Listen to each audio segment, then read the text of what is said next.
ஹாய்ங்க, good morning. எல்லோரும் எப்படி இருக்கீங்க? இன்றைக்கி என்ன பார்க்க போகிறோன்னா, கருவேப்பிலை தொக்கு எப்படி செய்யலான்னு பார்க்க போகிறோம். அதுக்கு இன்றைக்கி கம்பு தோசை ஆட்டி வச்சுருந்தேன். கம்பு தோசைக்கு தான் செய்ய போகிறேன். எப்படின்னு பார்க்கலாம் வாங்க. கருவேப்பிலை கொஞ்சம் கொழுந்தாக எடுத்துக்கிட்டிங்கன்னா கசப்பு இருக்காது. 2 கை கருவேப்பிலை நல்லா கை நிறையா அள்ளி போட்டுக்கோங்க. சின்ன வெங்காயம், சீரகம், பூண்டு, வரமிளகா, உப்பு, கொஞ்சோண்டு புளி எல்லாத்தையும் போட்டு அரைச்சி எடுத்துக்கோங்க பச்சையாகவே. அப்புறம் ஒரு கடாயில் எண்ணெய், கடுகு, கடலைப்பருப்பு, மஞ்சத்தூள், கொஞ்சம் பெருங்காயம் போட்டு நல்லா தாளிச்சுக்கோங்க.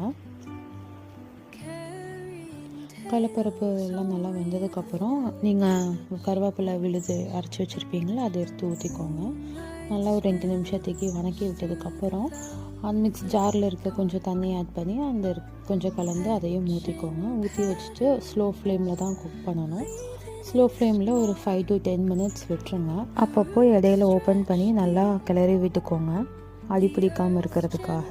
அப்புறம் 10 மினிட்ஸ் விட்டுட்டிங்கன்னா கலர் நல்லா சேஞ்ச் ஆகி இந்த க்ரீனில் வந்திருக்கும். பார்க்கவே நல்லாயிருக்கும்.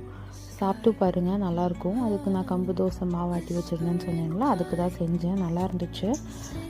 கருவேப்பிலை ஆக்சுவலி தனியாக யாரும் சாப்பிட மாட்டாங்க, அதனால் இந்த மாதிரி தொக்கு மாதிரி செஞ்சு கொடுப்பேன்.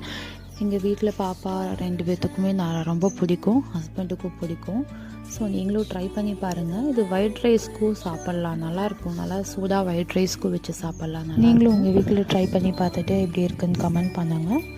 வாங்க பாப்பா என்ன சொல்கிறாங்கன்னு பார்க்கலாம், எப்படி இருக்குன்னு சொல்கிறாங்கன்னு பார்க்கலாம். அதுக்கு முன்னாடி please subscribe my channel for more videos. Please support me. Tata, bye bye, thank you.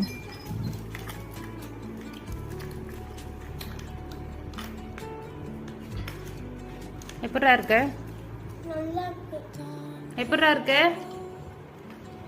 சரிக்கா, நல்லா இருக்கா?